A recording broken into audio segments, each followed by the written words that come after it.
Hey everyone, today we're going to be doing oil changes and maintenance on all the lawn equipment and the snow blowers getting ready for winter. All right, everyone. So we're gonna do oil changes and stuff today. I bought this machine at the beginning of the year because the yard got out of hand with the push mower. For example, I'd be gone for 2, 3 weeks at a time in the summer. Come back, the grass is 2 feet tall. That machine would stall 100 times while going out and mowing. It couldn't handle it. This machine can, however, handle driving over bushes as tall as itself without stalling out or anything. And according to the maintenance manual, this thing does not need service, but it's the first year of owning it, so I feel like I should give it a break-in oil change because when an engine is first started, that's when little metal shards from the factory or at first wearing itself in. So we should do an oil change on it today. I'm at least going to do an oil change on this thing every other year from now on. But it's a simple thing. It doesn't take long at all. It's easy maintenance. So go ahead and lift up the hood right here.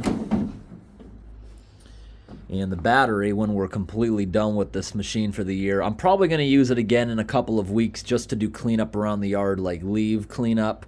I don't bag leaves. I don't blow them into the woods. I mulch them into teeny little pieces, which means I probably have to mow the lawn like 3 times in the areas where there's trees. It's good for the grass. If you leave leaves all over your lawn, it creates like a barrier. For some plants, like your gardens, that's a good thing. It's insulation. But grass, on the other hand, it causes mold and fungus to grow all the way down into the grass's roots and kills it. And it blocks sunlight if you don't clean it up for a while. But if you mulch it, it breaks it down, falls down into the grass, and it becomes fertilizer when it decomposes the next year. So this engine's supposed to take about 2.2 quarts of oil. Right here is all the maintenance requirements. As you see here, every 50 hours it says to check the torque of the rear wheel bolt. And it says every 100 hours is for oil changes and filters. But we're going to change the oil now, and it only has about 14 hours on it. So see, there's a lot of maintenance and stuff you would do around 100 hours. It says like lubrication. I'm not going to wait 100 hours. Definitely not. I'm going to lubricate it now. I'm going to lubricate this thing pretty often, honestly. So we look up here, and how many hours does it have on it? I think we have to put the key in, but it has about 14 hours in it. And if we look down here, okay, just like the other lawnmowers, it looks like you have to pour the oil down the dipstick. Here's the oil filter, which we're going to change today.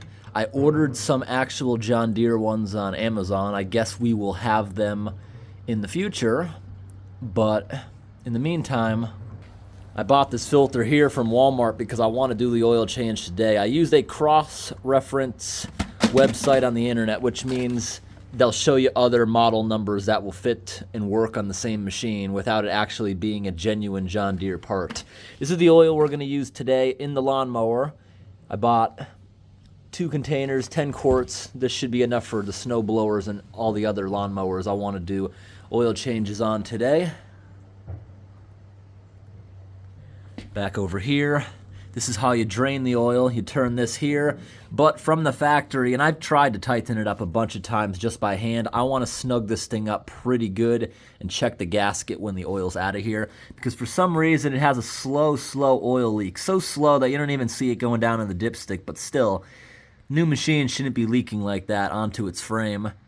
But I don't really care. Oil's not going to rust. But on the other hand, the body parts, I do car wax my machines once a year to make sure they stay looking new, top notch. Now, then there's parts like this. You want to get in here, so you move all the grass and junk out of the way. You zoom in there. There's these grease fittings everywhere. We're going to use a grease gun on all these fittings. There's also a grease fitting here. I believe there might be one in here, might be one in there. That's how it is on my trailers anyways. There's also a grease fitting right up there, see in the center of the screen.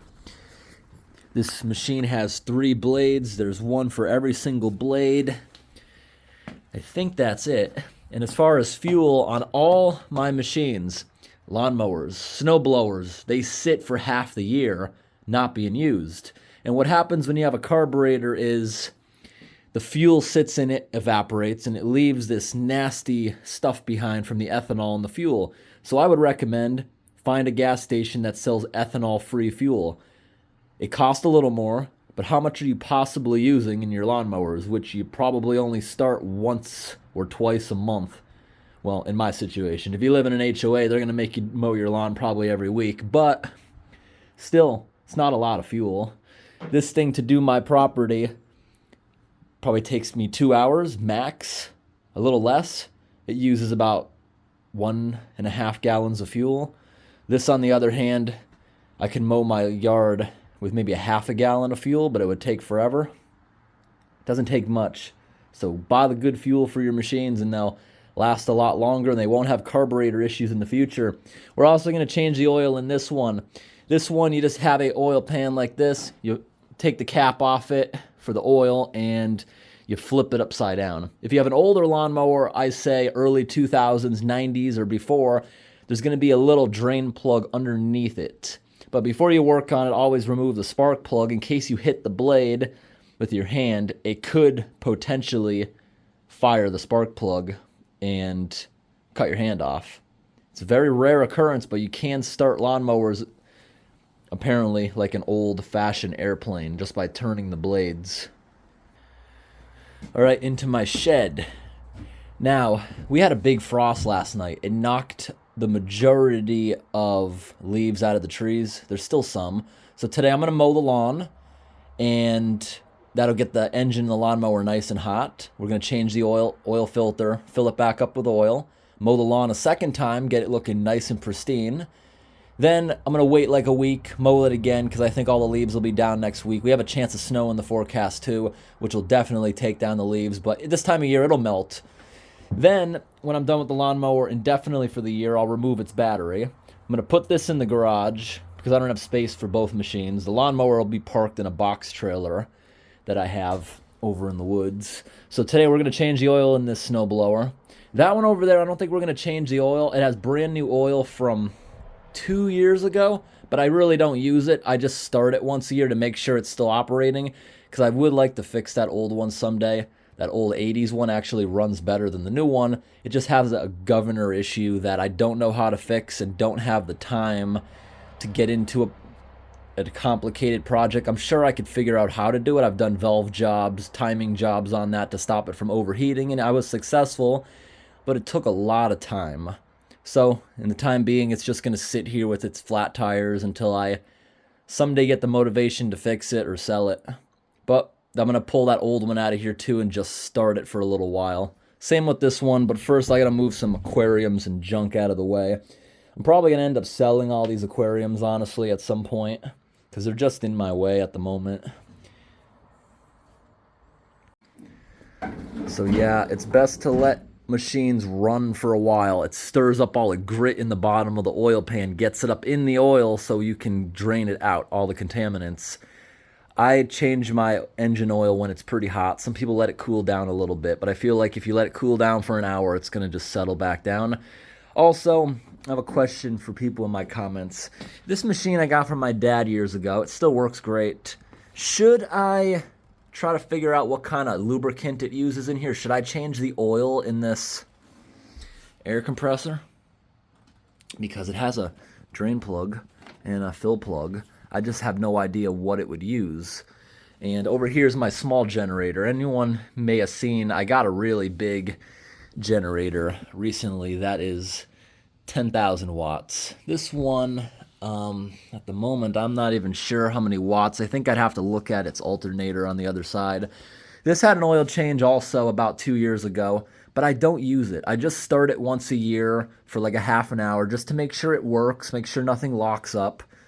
Things like that. There's a lot of fuel stabilizer in its tank, so it should be good to go. We're going to start it and see. Maybe I should drain the gas out of its tank. And, well, it has fuel stabilizer. It should be okay, but I should maybe drain it and replace it and just use the fuel that's in it for starting fires or something. Maybe for the longevity of this machine. But this is something else.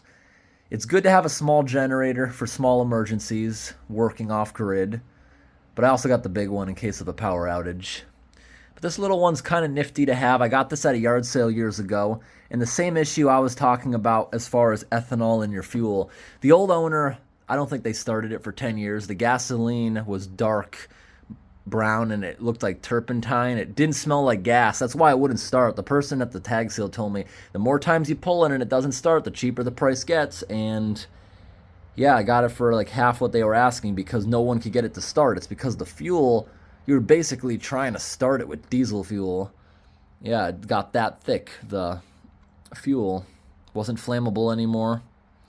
So yeah, I dumped it out, cleaned the carburetor, flushed the lines with new fuel, started up pretty well.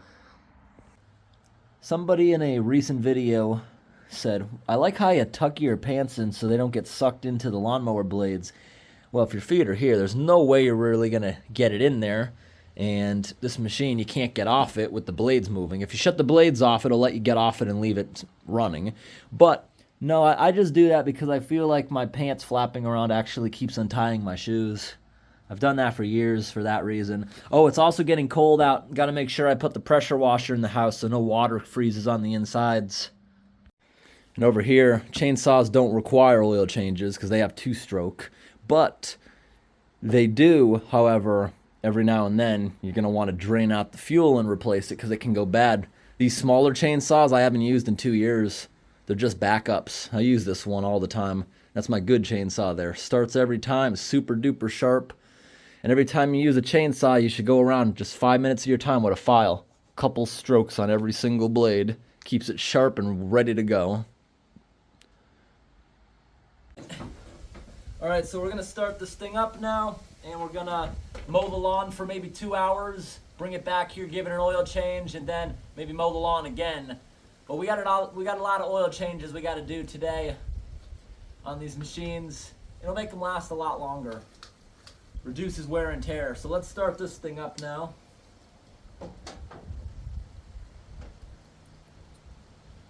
Okay, open the choke and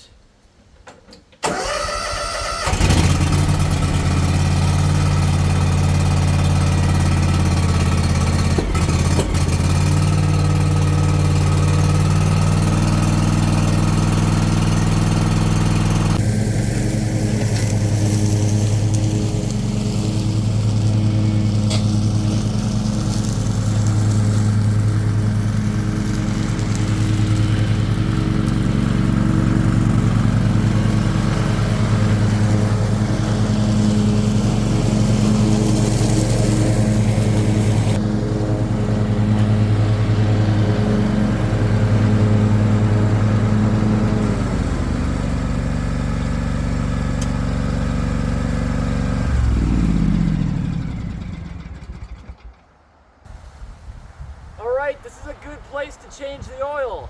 It's slightly slanted towards the drain plug on this little hill.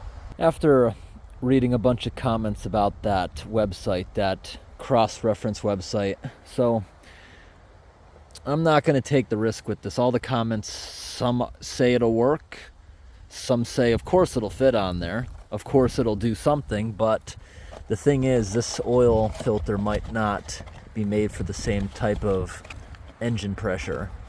This is likely for a car that has a higher oil pressure, and if this thing has lower oil pressure, it won't be able to push as much oil through it, so it won't lubricate as well. So I'm not going to take the risk of the cross-reference website. I'm going to wait until next week until the actual John Deere ones show up from Amazon. I bought a 2-pack because it was cheaper, and I have one for maybe next year. I'll change it again depending how much I use it next year. So we're just going to button this up. We're going to put this away. We're going to wait until next week, but I'm going to still go and do all the other machines today. It's the time of year. As far as my frog ponds, the frogs can bounce in and out of hibernation this time of year. I've seen ice on the pond overnight, melts, you see frogs in the day. Next night freezes over. The next day you see frogs. They bounce in and out this time of year. Same thing in the spring. And I still have the sprinkler timer set up to circulate their water. That comes on 3 hours every 5 days, not as often as back in the summer, but before the deep freeze, we got to take in all the sprinkler timers and stuff. That's a real genuine rubber hose, so water freezing in it shouldn't break it. It sunk into the lawn where it doesn't even get hit by the mower. I think I'm just gonna leave it there. It's completely unnoticeable. Just leave it there for next year. The logs were a good idea. Now, once we get a deep freeze, I'm gonna take the solar lights out and I'm gonna lawn mow right up to it, take down all this debris around the edge, make it look a little cleaner. But there are still some frogs hiding in the bushes, so not right now. Listen to that noise. That's cool. Oh, we're a bit clogged up. Look at that. That's the drain, so it doesn't overflow into the lawn, making mud, but mainly so tadpoles don't go out it as easily. Like tadpoles, if it's spilling the edge, they'll come out into the grass swimming, and they can't come back.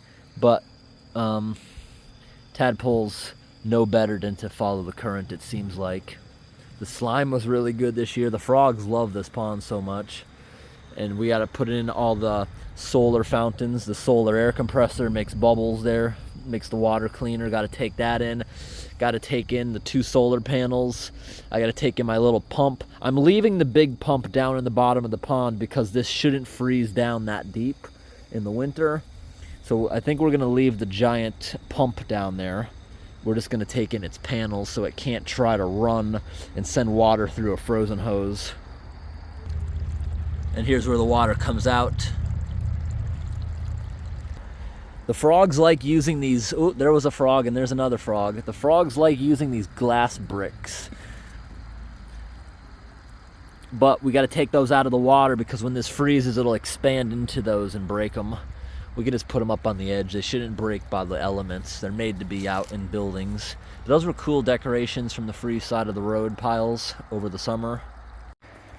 Even my little ponds over here, each of them have a little solar fountain just to keep the water fresh, keep it from becoming stagnant. Adds aeration a little bit. Got to bring these in. The whole thing is going to come in. My big pond has a massive solar air compressor and some fountains. We got to bring all those, and I don't see any frogs over here anymore. This little generator is more powerful than I thought. 5,000 watts. This little thing is half as powerful as that giant trailer generator I have. It's surprising. So this doesn't have that much fuel in it. Maybe it evaporated. I think I just left it without much in it. So I'm going to start it up, let it run completely out. It'll give it a good chance to move, and then I'm going to put more fuel in it with stabilizer. So let's try to get this thing started for the first time in 2 years. Let's see. Does it have a primer? Do I just start it? Okay, on. And I guess I'll tinker with this. So what does that say? Choke all the way back. Don't see a primer. It should start up nicely. Where are these pine needles coming from? Oh, they're in my hood from when I was mowing underneath low trees with the mower. That's why the mower has so many scratches on it. All right, let's see if this will start easily for us. This is kind of heavy, so I don't want to bring it outside. We're just going to run it in the garage. 1, 2, 3. 1, 2, 3.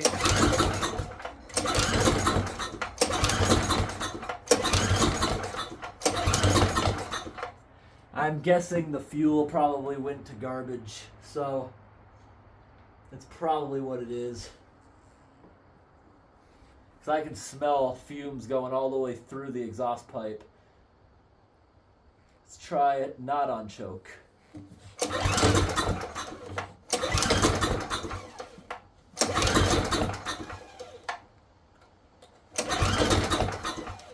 Back on choke. It's not that chilly out. It's 10 degrees Celsius. Not bad. Alright, so I'm guessing the fuel went bad because it's been 2 years. So, alright, we're going to have to add new fuel in it. But in the meantime, there's almost no fuel in it, but right here. There's this little pin. You can use pliers or you can use your finger. It doesn't hurt my fingers. Come on. Come on off.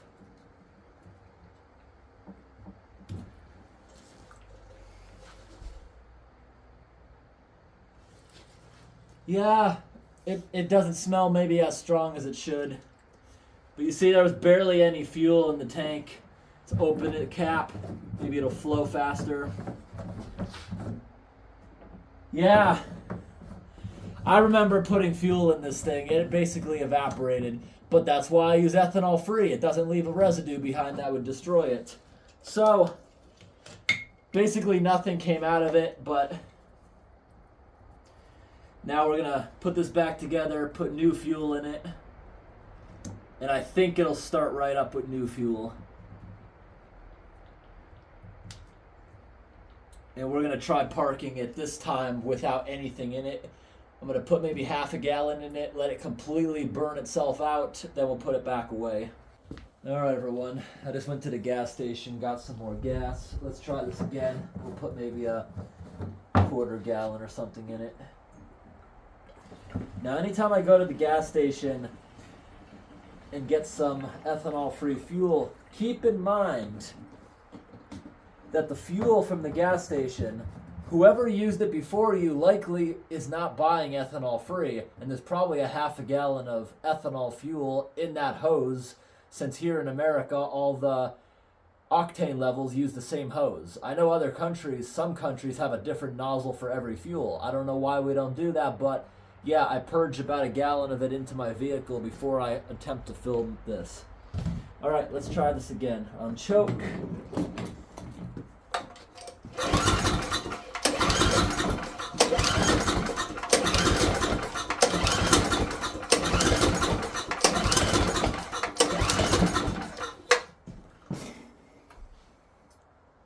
This thing really doesn't have a primer.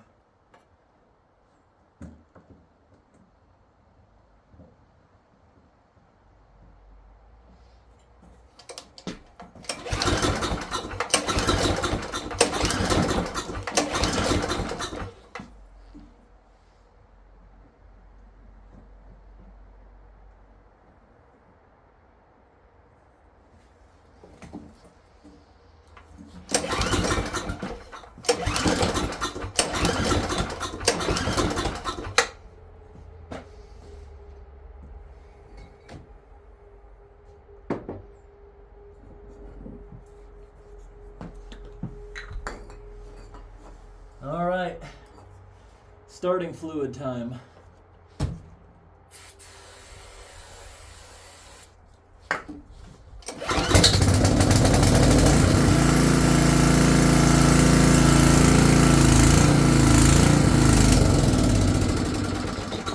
Alright, it's stalled.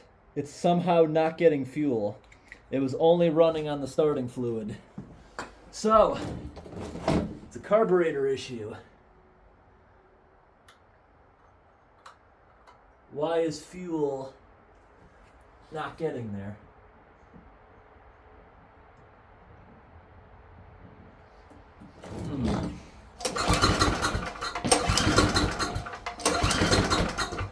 I don't get it. But it's been 2 years, it's been sitting.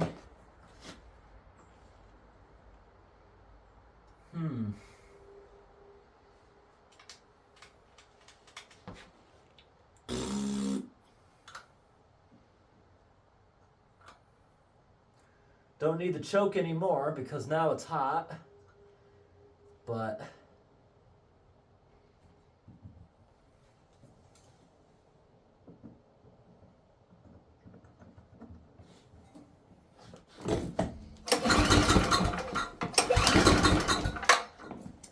don't know why it's not getting fuel.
often run rough if they don't have a load on it. This thing can handle 5,000 watts. This heater I just plugged in is about 1,600 watts. It's an older space heater. Most modern ones don't use that much power. Most modern ones are about 1,100. It's a big one. But it's running perfectly now that it has a load on it.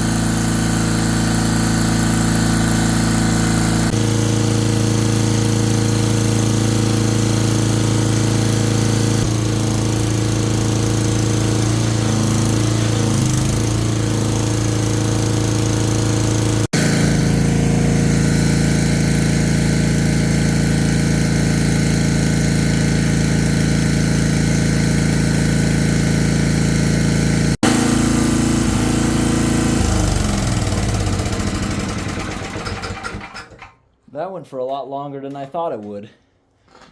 This thing runs a lot better than I remembered it doing. This thing is running nice. You see, it started running really good once it had a load on it. And did you see? When I turned the air compressor on, it actually revved itself up. It gave itself more fuel to take that extra load.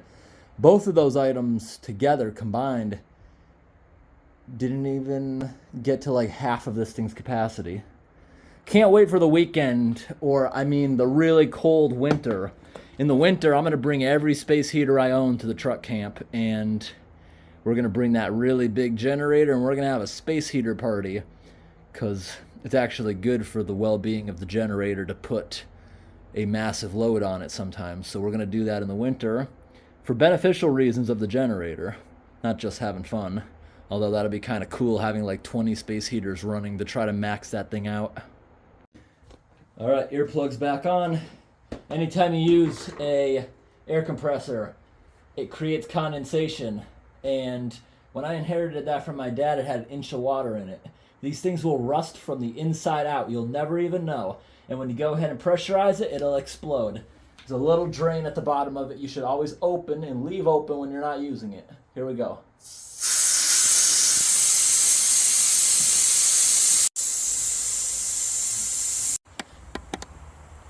All right, everyone. I'm going to start all these machines and let them run for a little bit. Oil change on that one. This one I'm just making sure it still starts. That had an oil change 2 years ago, but it has never really ran. It's ran maybe 20 minutes in the past 2 years. Just to make sure it still works, I'll run it for like 10-20 minutes and put that one back away. I just blew the tires up because I don't want them to somehow fall off the rim moving them around. The leak is so slow that you only have to pump them up once a year, even when it was in use, so that's why I never bothered replacing them. And I'm not pumping them up all the way, just to get them off the ground, because they're pretty dry rotted. That one's getting an oil change because I use that one all the time in places the big mower can't fit. These ones here, I'm just going to start them to make sure they still work. It's been 2 years for both of those smaller chainsaws. Not going to bother trying to start the new one because I know it'll start right up. I literally just used it like maybe 2 weeks ago when I replaced the flatbed trailer deck because I was too lazy to get the saw out. I just used the chainsaw. It worked really good. So we're going to see if these all start up, see what issues they might have. I don't expect any issues from the new Snowblower. I bought this 2 years ago. It had an oil change after the first season. Last season did not have an oil change. I'm doing this one every other year because we don't really use it that much. I probably realistically use it maybe 10 hours a year, not much. So this is still completely filled with gas and stabilizer, so I know this has a good gasket on the cap, so this gas won't have gone bad. So we're going to start this one up.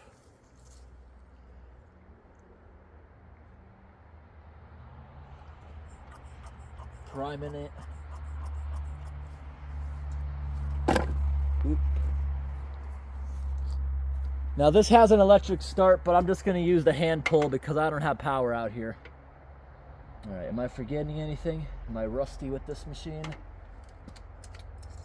I know it's not leaking, but still gonna check the oil. The oil honestly still kind of looks new. Doesn't have much runtime on it. But a machine you use all the time, or a machine that actually gets used, I'm gonna be changing the oil on it. Let's see if it'll start.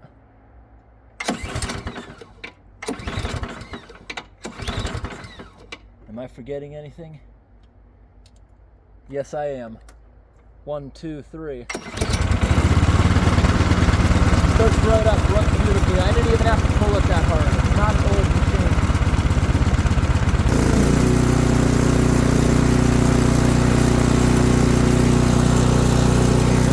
Alright, I just turned it up. We're going to let that idle for a bit.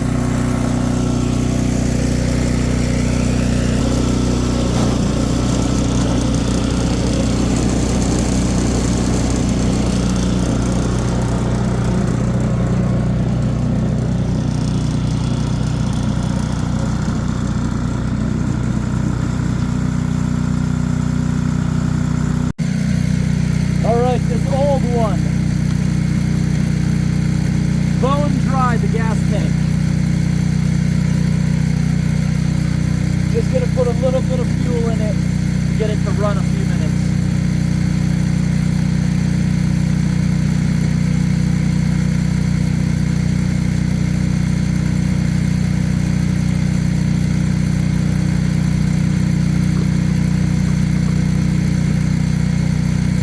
The electric start on this one's broken, so I have to pull this one.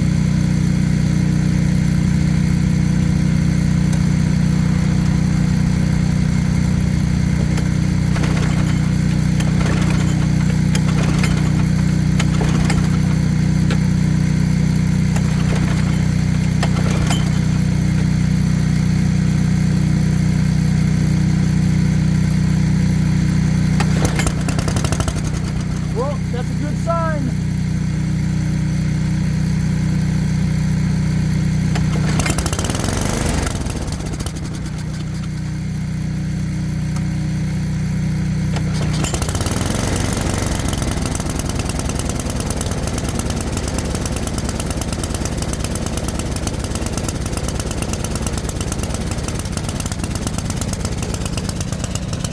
Alright, we're going to let that run for a little bit. Now the problem with that one is, you see it's idling perfectly. When it gets up to temperature, it can rev out of control because there's something wrong with the governor. We'll let that run for a little bit. Now, let's see if we can get the chainsaws working. Then when I start that one, I actually have a little bit of trimming to do that mower couldn't fit in.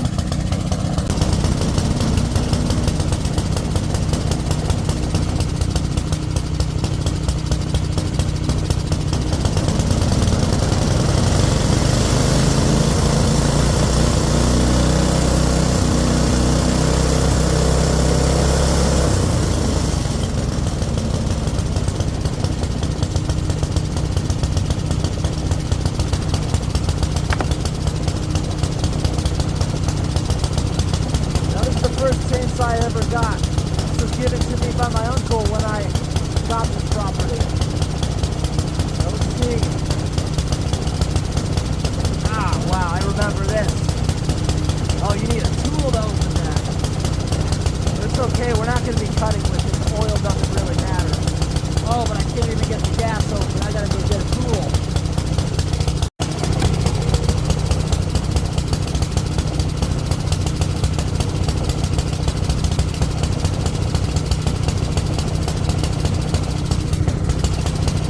Got a tiny bit of gas in it. I'm going to get that out of there.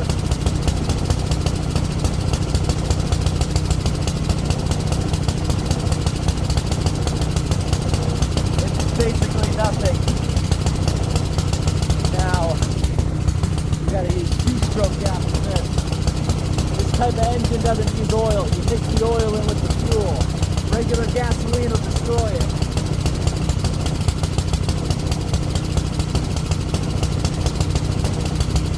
A little bit to let it idle for a bit.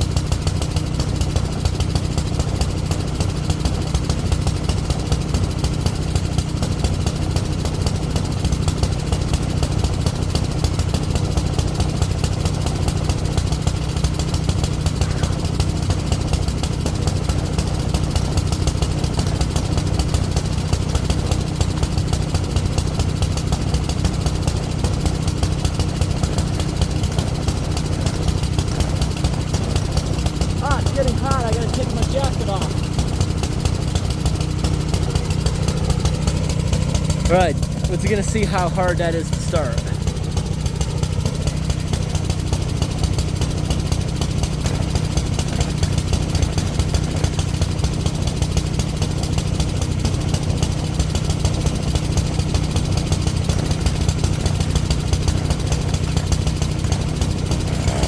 Oh, that's a good sign.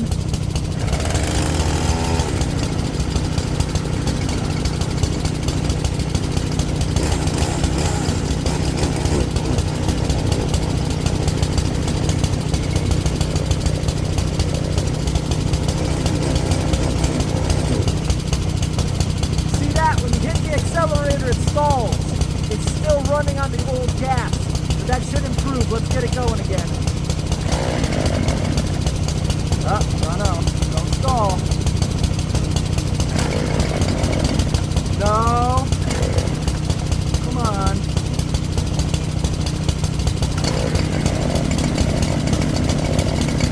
All right, we're gonna let it idle for a bit.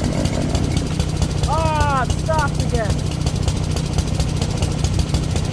You can't hit the gas when it has bad gas in it.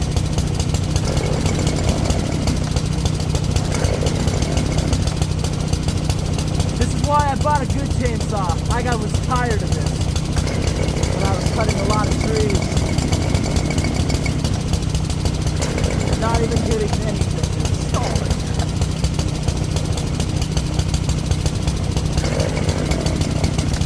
Come on.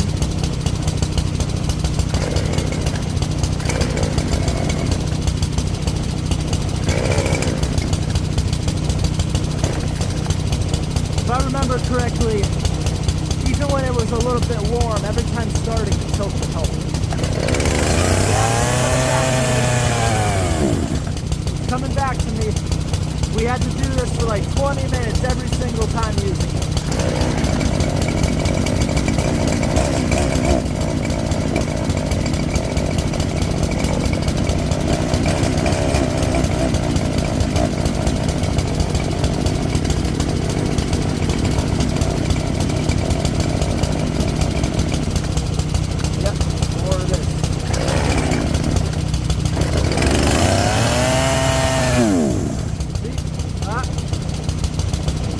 Not bad fuel. This is typical behavior. I remember doing this all the time.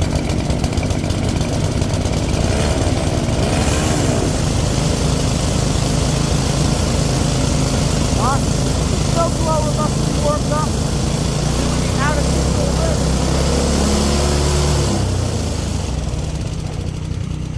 And that's why we don't leave that Snowblower unattended.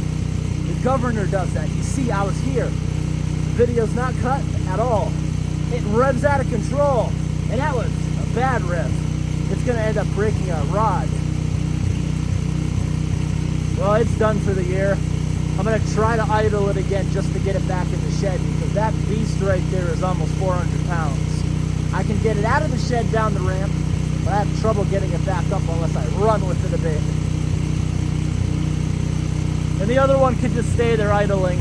Let it get nice and hot, and we'll go change its oil. Actually, once I straighten this one out, I'm going to shut it off. Then we'll go to that chainsaw.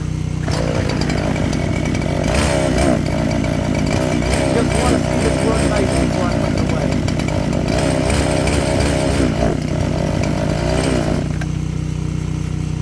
Choke again.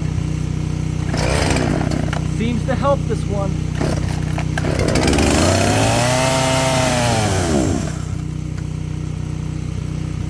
Close to giving up on it.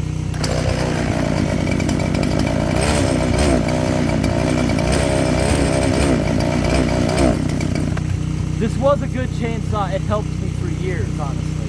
This comes from Harbor Freight, I found out. It's a very cheap chainsaw. This is like a $110 chainsaw. Cheap. That other Husqvarna is like a $1,200 chainsaw, and it never lets you down. This thing, you can't trust it. You're doing a lot of tree work. This is why I don't trust it. We got it running, but something is wrong with it. I'm gonna say I give up for the moment. Let's go shut that other one off.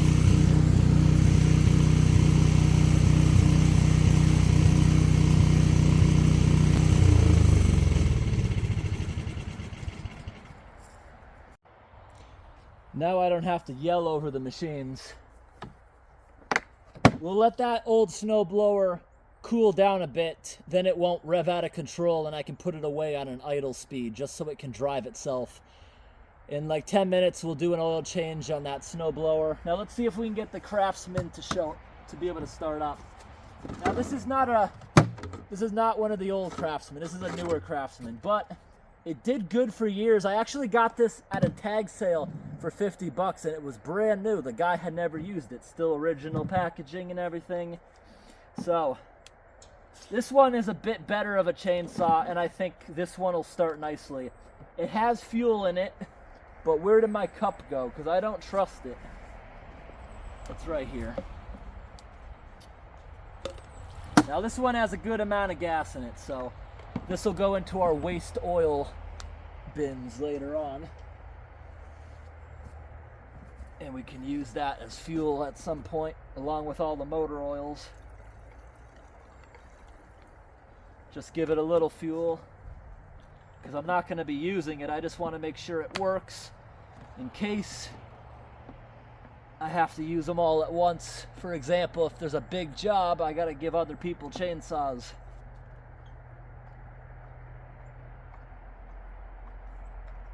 Choke it.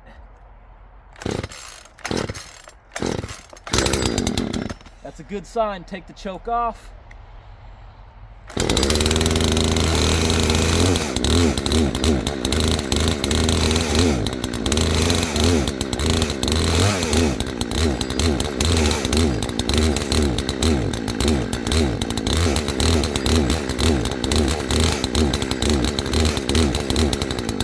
Alright, it's running very good.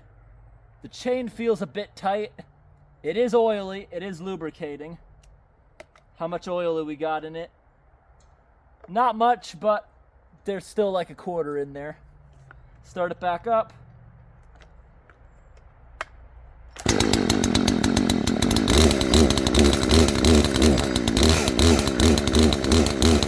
Gotta get the old fuel out of it.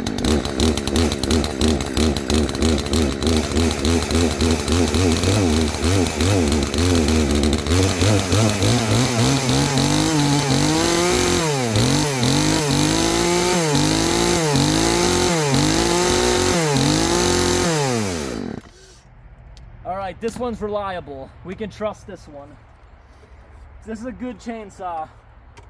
Go ahead, put that one away.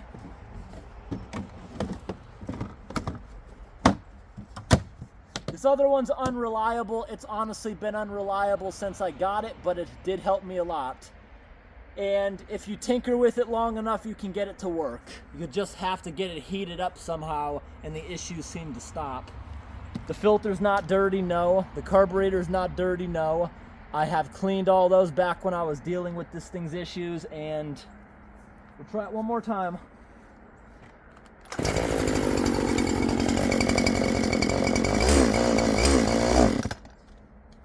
You see, when you hit the throttle, you would think it's an air issue, but it doesn't seem to be.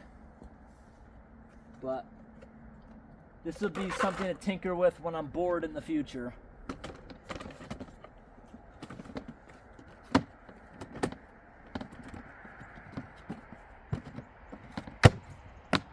Good, we can put those chainsaws away. Now over here, I love this push mower. This thing's always been reliable for me. So we're gonna let it run for a little bit. It's starting to get dark. I'll just do the trimming and stuff next week. Doesn't really matter. Honestly, I alternate every other time I mow the lawn when I do the fine trimming like this.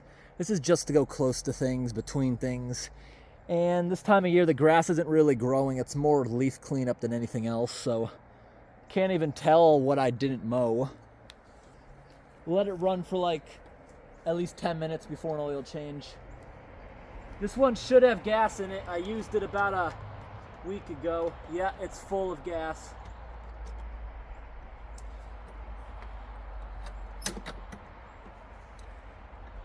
And this one does not have a primer. It should start right up.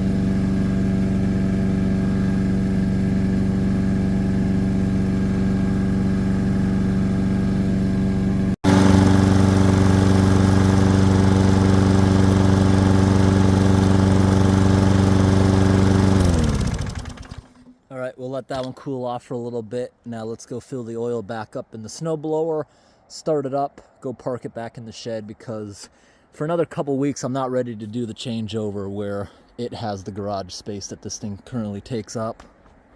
So let's go put the oil in there now. Now that oil doesn't even look dark. If you saw that coming out, it wasn't even that dark. It probably could have kept going, but they say oil goes bad after a while, even if it doesn't get the hours that it could potentially have. So we're gonna change it. A new snowblower or a new engine is expensive. Oil for this thing is cheap. The amount of oil in this thing, see, this thing costs 16 bucks. That will probably use like $4 max worth of oil. It's not that big of a deal to maintain this. I got this 5-gallon bucket I keep behind my shed. It's just full of old used motor oil that we can maybe use someday to make stain. You can make a good stain with motor oil that's kind of like creosote. Add that to the bin. Squeeze it in there, just let it drip for a little bit. Go ahead, put the cap back on. And as we're filling up the oil, we're gonna check the dipstick before we put the remains in there, just to make sure we don't overfill it. If you overfill an engine, it will cause the engine to build more oil pressure, which is bad for the machine. Now this thing here, not too tight, just snug, just like that. And any model number, any machine has a model number on it. You just type that into Google, ask it, how much oil does this model number and make of machine use? And it will probably give you an answer very easily for any machine, so you don't overfill it. And then you don't have to add a little cup at a time just to make sure you don't overfill it. All right, we ask again, how much will the oil change cost for this? Well, it uses 32 ounces of oil, which is 1 quart if you do the conversion, and we have a container with 5 quarts. So $16 divided by 5, this is gonna be like a $3 something oil change for the machine. So with that measuring there, you just put 1 quart in, make sure you check the dipstick, but let the oil settle down for a good minute first. I usually put it at the top of the oil dipstick, just in case your engine burns a little bit of oil.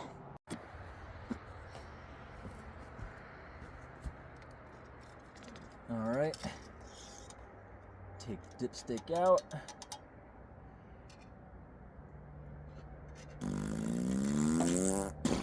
This is why I always wear really crappy clothes, so I can just do that. Get a funnel, it makes things a lot easier. And as I pour it, I'm gonna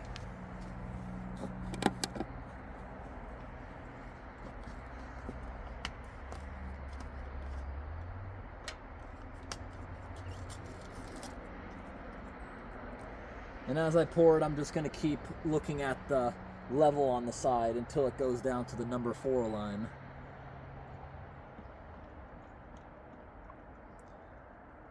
All right, not even close, yeah.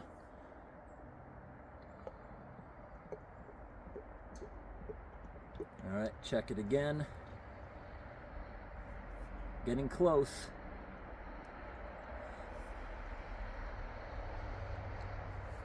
All right, we are exactly at the level 4 line, and we're gonna let this settle for a minute, drip out of the funnel, then we'll use the dipstick to check it real quick. Make sure we have the proper amount. All right, it's been a couple minutes.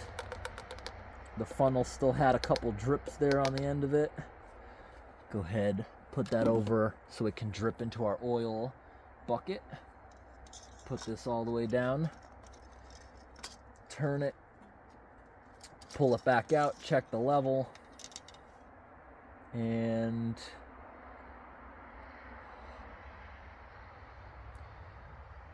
I can't even tell where it is. There's oil on everything. So wipe it off again, try it again. See if we can read it this time.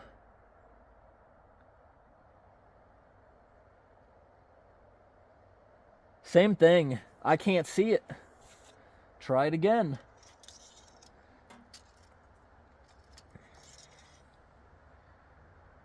Okay, this is why you check.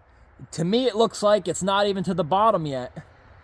And this machine's also parked on a hill, so let's straighten that out and take a level before we put more in. Okay, now it's flat over here, pretty much.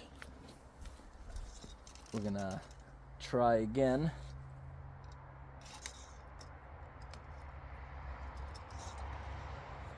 Take a look at it, and yeah, it's underfilled. Even though I put what it said, we still have to put a little more. That's why you check. And I see it on the bottom of the dipstick, so I'm only going to put a bit. Like that. Now, let it sit for another minute, let it settle down, try it again. In the meantime, we're losing daylight fast, so you got to come over here to the other machine, and you got to tip over these newer machines. You don't do it underneath. I guess it's faster and more convenient than putting it up on bricks and getting underneath with the blade and everything, because we're not touching the blade at the moment, so don't really have to worry about it starting up on you.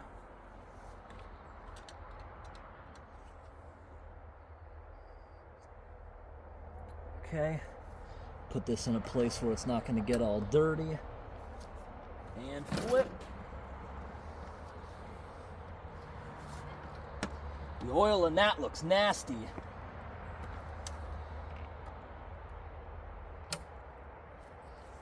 Look at it coming out. It's looking nasty. I want to pick this whole machine up a bit more.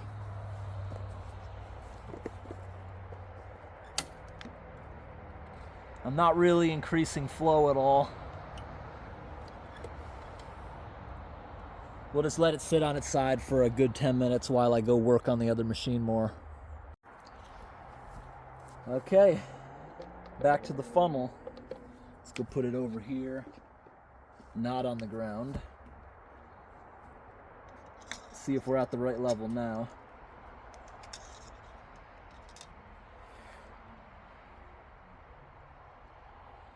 We're right between the dots, but I would like to put a little more.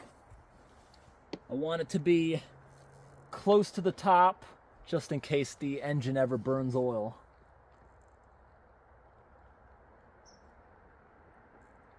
All right, a little bit more. I think we're gonna be good there, so we're gonna let this sit for a few minutes and then we'll check.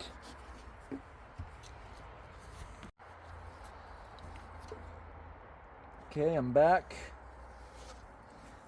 Put that onto the cap of the 5-gallon bucket just to keep it clean. I'm gonna check again.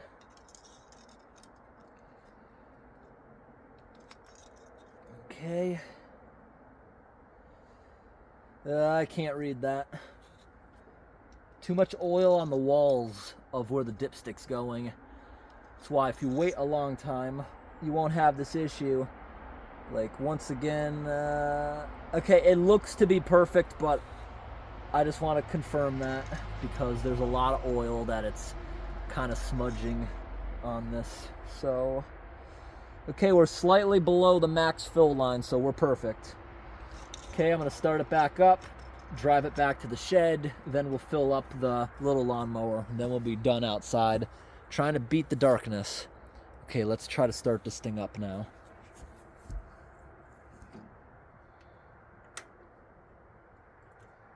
Now, I guess it would technically be warm, but we're going to still use the choke. All right, let's give it a try.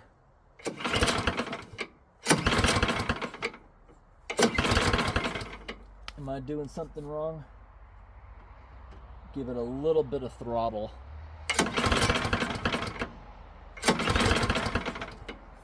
Okay, maybe a little more gas.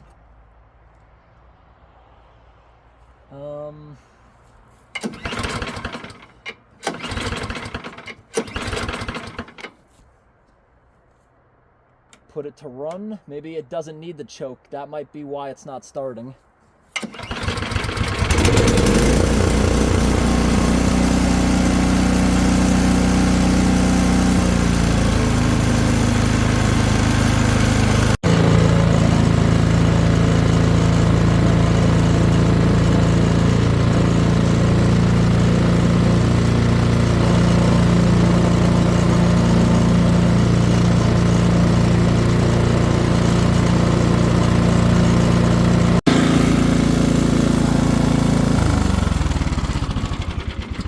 So I'm greasing everything I can on this and the John Deere that I can get to. So I was able to get to these ports.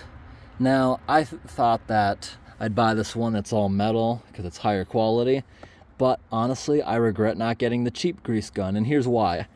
This is as tight as it can possibly get. You see the marks right here? I've tried to tighten this with extreme force.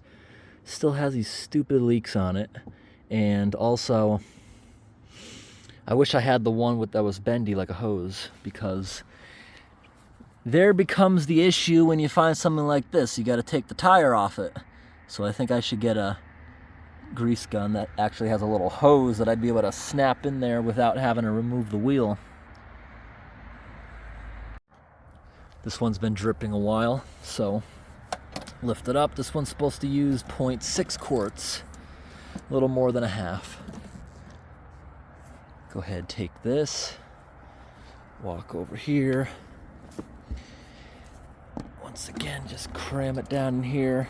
And whatever doesn't drip, I'll wipe off with some paper towels later on. Now the oil in this one looked really dirty. So this one has had a lot more use than like the Snowblower. Probably ran 10 hours in the past 2 years, not too much. Now this one, on the other hand, every 2 weeks got to run 4 hours to mow the lawn last year before the riding mower.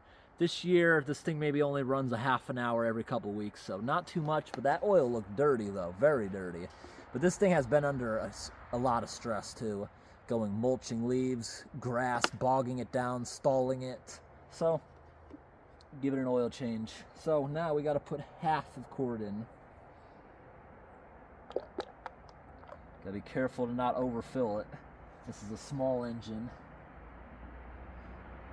A little more. Now I'm gonna let it sit a couple minutes and take a dipstick reading before we put anything else in there. While I'm waiting for that, let's see what grease fittings I can get to on this.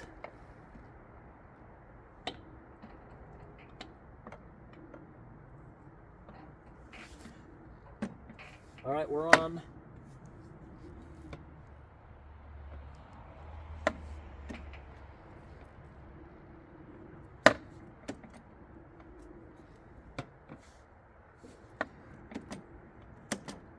Where is it supposed to be coming out? I don't see it coming out anywhere. Probably underneath.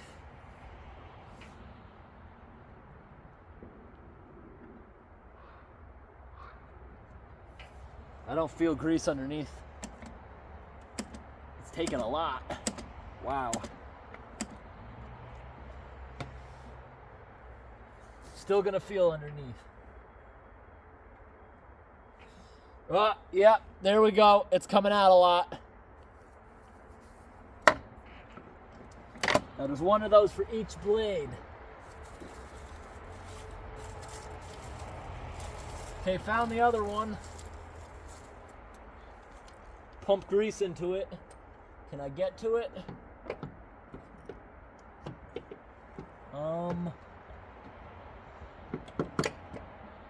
Nope, cannot get to it. I'll have to get another grease gun for that middle blade. I'll have to remember the middle one isn't going to be greased today. Can this thing even get to this one? Yeah, it can get to that one. Pump grease. Oh, it's going in. Oh, I see it coming out. We're good. And I won't be able to do the one on the underside. Middle of the axle will have to wait until I get the other grease gun. Now here we go here. On.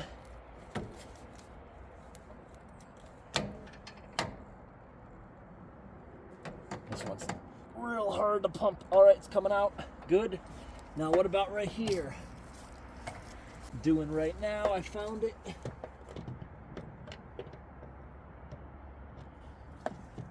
We're on it. Pump in a good amount. Now this one has the hatch so I can look underneath.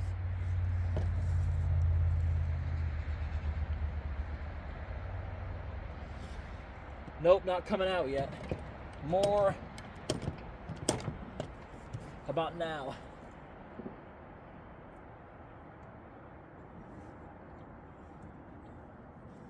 Did they ever grease this at the factory? I can't believe it's not coming out yet.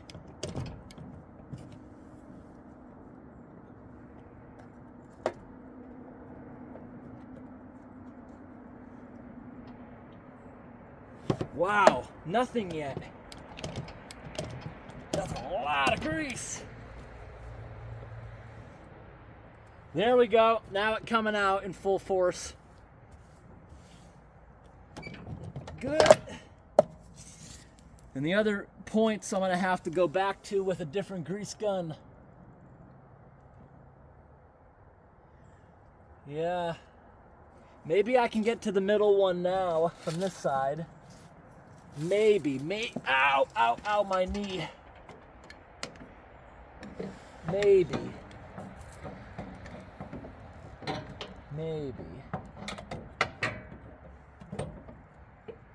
Nope. We're like a half an inch away from it, but no, we cannot. No, definitely not. Okay, it's been like 10 minutes, so I shouldn't have an issue with it still being really oily on the walls of this. Okay. All right, we got it perfect. It's right in the middle of it. The oil still looks dirty, but I had this thing upside down. But definitely better than it was. Don't want that getting in there. Next year, we're gonna give everything an oil change, including the little generator too. Even though we don't use it, just to keep it going good, we'll do it next year. But we're done for now until sometime late next week when we get the proper oil filter in. Then we'll change the oil on the tractor. All right, everyone. I hope today's video was interesting. And I might add that on to the end of this video. We'll see. Thanks for watching and have a great day.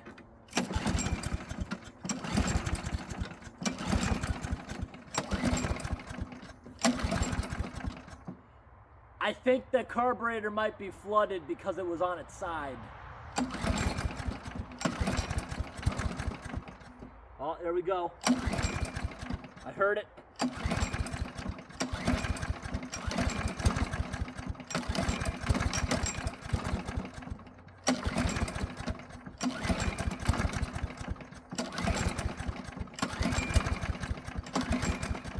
It's flooded, that's what it is.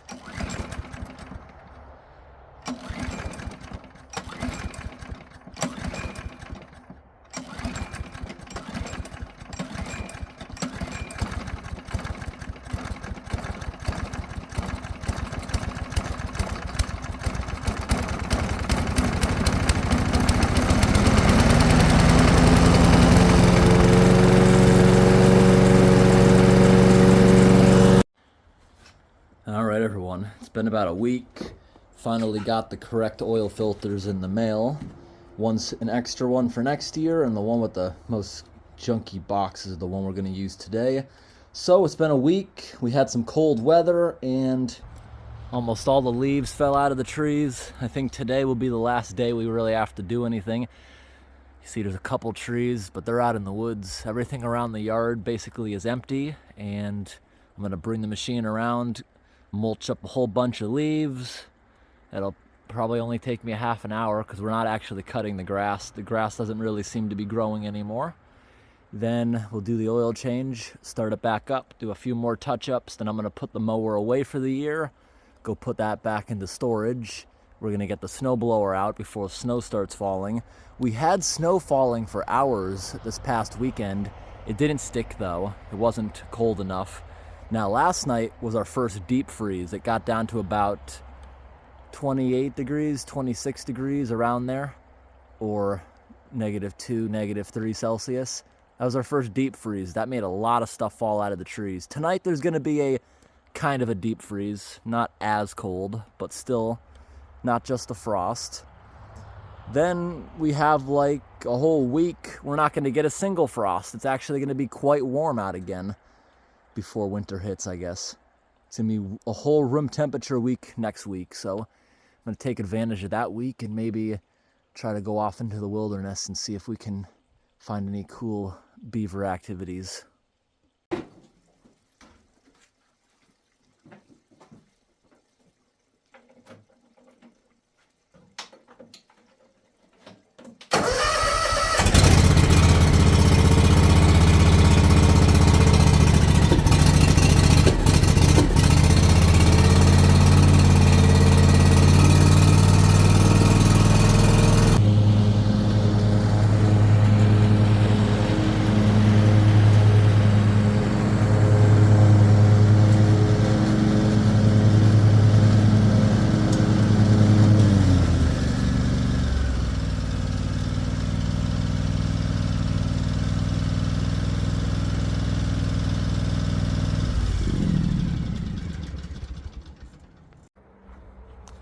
All right, everyone, been sitting for a little bit, so it's not severely hot, although it still feels severely hot. I put the oil pan underneath here. And now I don't know why they don't make this stuff here out of metal. The drain plug, everything is here is plastic, this whole spout. Although I could probably easily replace that. Because it being plastic, it doesn't look like you can tighten it enough. All right, make sure we're underneath it. Turn that tire out of the way so we can get a little closer. Now with the tire out of the way, we can get in there nicely. Okay, here we go.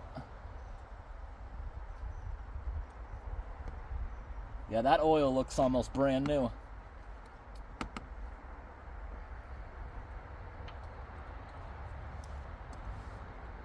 Let's open the dipstick, that'll probably help. Yep, there we go. Give it some air. That's actually the first time I've ever seen that work. All my other things, you open up the top, it doesn't seem to make a difference. It does with the vehicles, but like the snowblowers and stuff, never had them do that. But there we go. This one takes about 2 quarts of oil. We'll just leave it here for a bit. Let it drain back for a good while.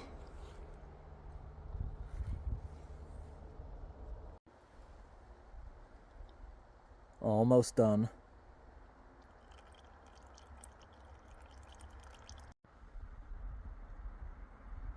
Still dripping a tiny bit 10 minutes later, but I think we're good to plug it back up.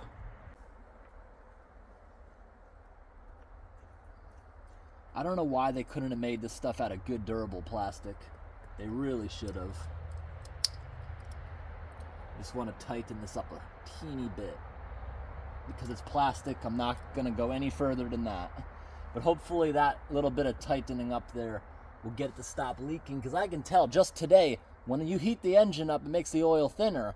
I can see oil here on the frame that's very loose. It just came out of there today. At least the oil will make it not rust, but at the same time, it shouldn't have come from the factory leaking there. Now that's tight. Might have to get something. Yep, that ain't coming off. Maybe this'll work.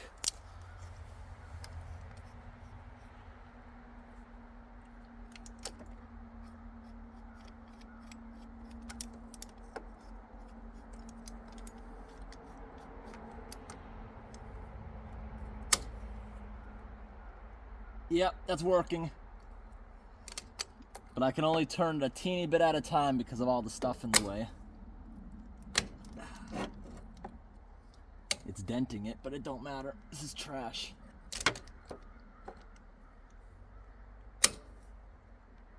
Hope I'm turning it the right way. I hope lefty is loosey on this machine. Yeah, it's getting looser, I can tell. We're crushing the crap out of it though. Who puts an oil filter on that tight? I was always taught that they shouldn't go on not much more than hand tight. All right, I think I can get it now. That was super tight. Can't believe it. Oh, a lot more oil coming out of it.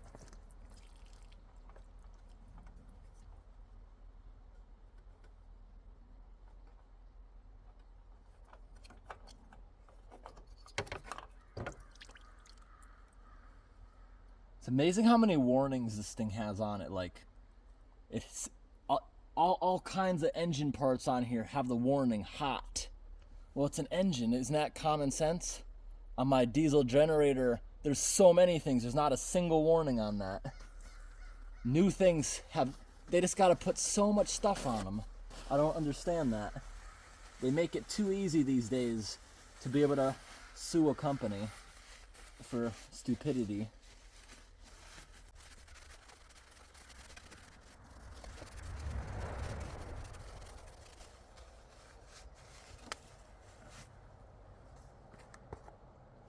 That oil in the pan is still really hot. Just trying to clean up the drips of oil.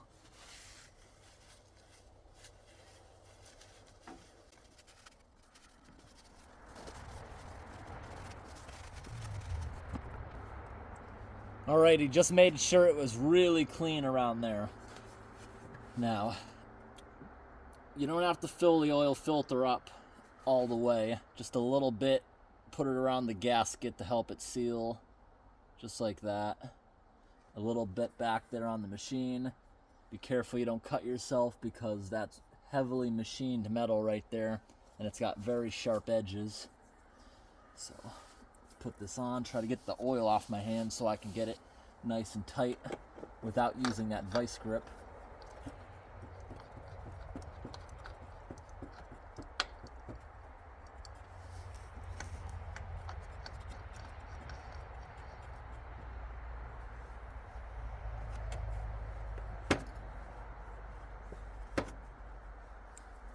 I gotta de-oil my hand.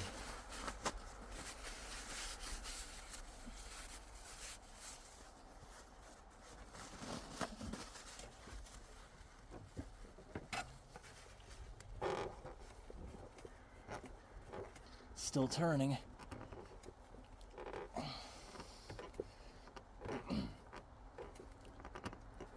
Tight enough.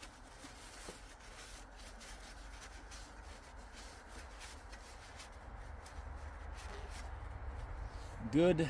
Now let's fill it up.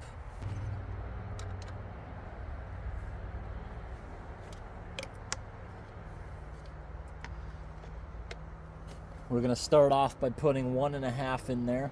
So it's on 3.5 left in the container. So I'm gonna bring it down to, wait a second, I gotta do that math, I'm dumb. 3.5, 2.5, 2. I gotta get it down to the 2 line. We're gonna let it settle, then we'll check the dipstick.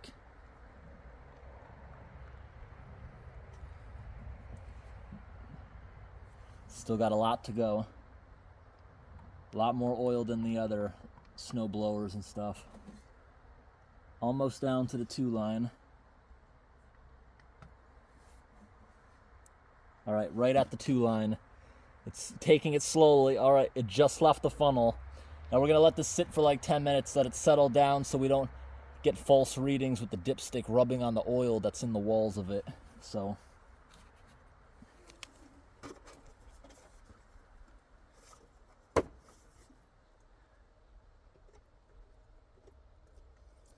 The air filter has a little bit of grass on it, but that's not dirty at all. It's still basically white, like it came out of the factory. It's not even tinted, because my yard honestly doesn't have dusty areas.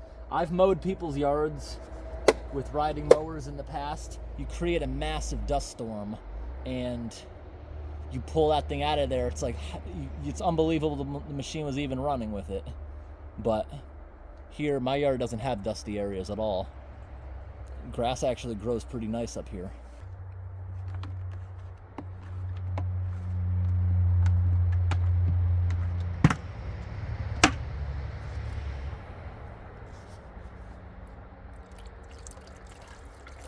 This will make some good stains someday for some projects. Or if I don't use it, this can be returned to a oil shop. Most of them will take it even without the containers. So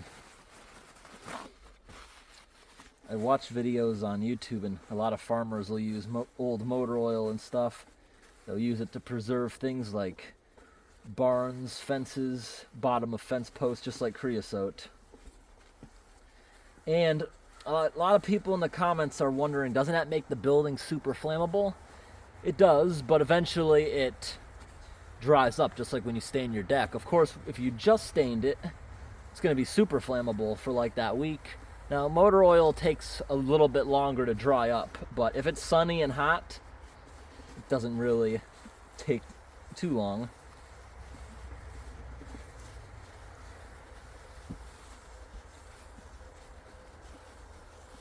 Now, if you don't want it super dark, a lot of people mix diesel fuel with it. You don't have to use pure oil. Diesel can be used to tint it. One time I used red diesel to stain a whole shed, and to my surprise, the dye and the fuel, you don't even notice it when you put it on.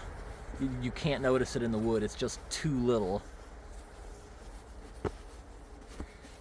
Cleaning this up really nice so it can go back in my garage.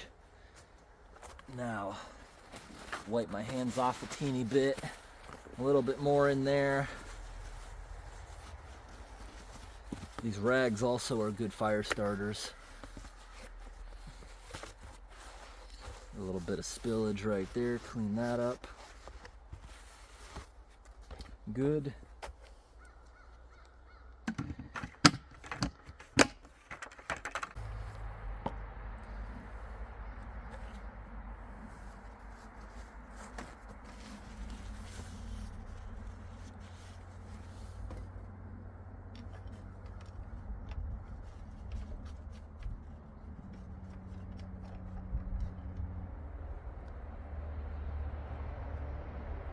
Try that one more time, but I'm pretty sure what I can see.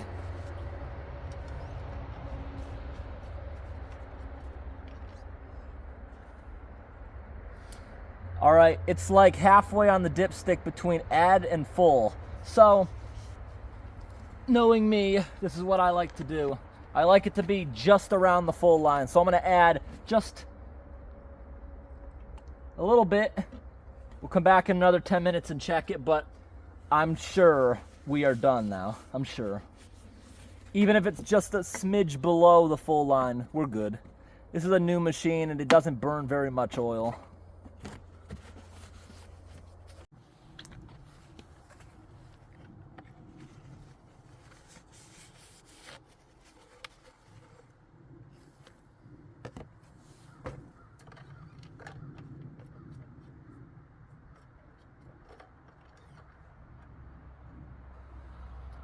Perfect. Right at the full line.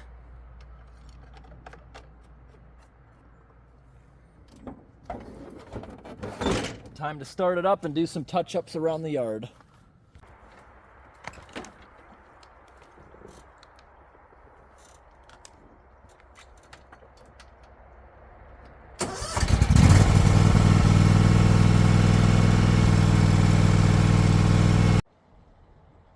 Alright everyone, I hope today's video was interesting. After mowing the lawn for about 2 hours, I went over here and checked.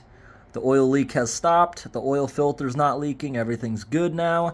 And I'm going to go off to the store. I want to get a grease gun, as I mentioned, that will actually fit onto all this tight stuff underneath here. Then we have another grease fitting there. Bunch of ones that we couldn't reach the other day. That middle spindle right here, couldn't reach, so we'll get one with a hose instead of a fixed pipe like the one I have. And I'm also going to get a different type of grease. I'm going to get some regular grease, not that red grease, because that red stuff seems to make a runny mess when it's hot out. I don't know why, but everything's going good now, and I'm going to keep this machine in the garage actually for another couple of weeks just because it's going to be warm. I think the grass will grow a little bit. Thanks for watching. Have a great day.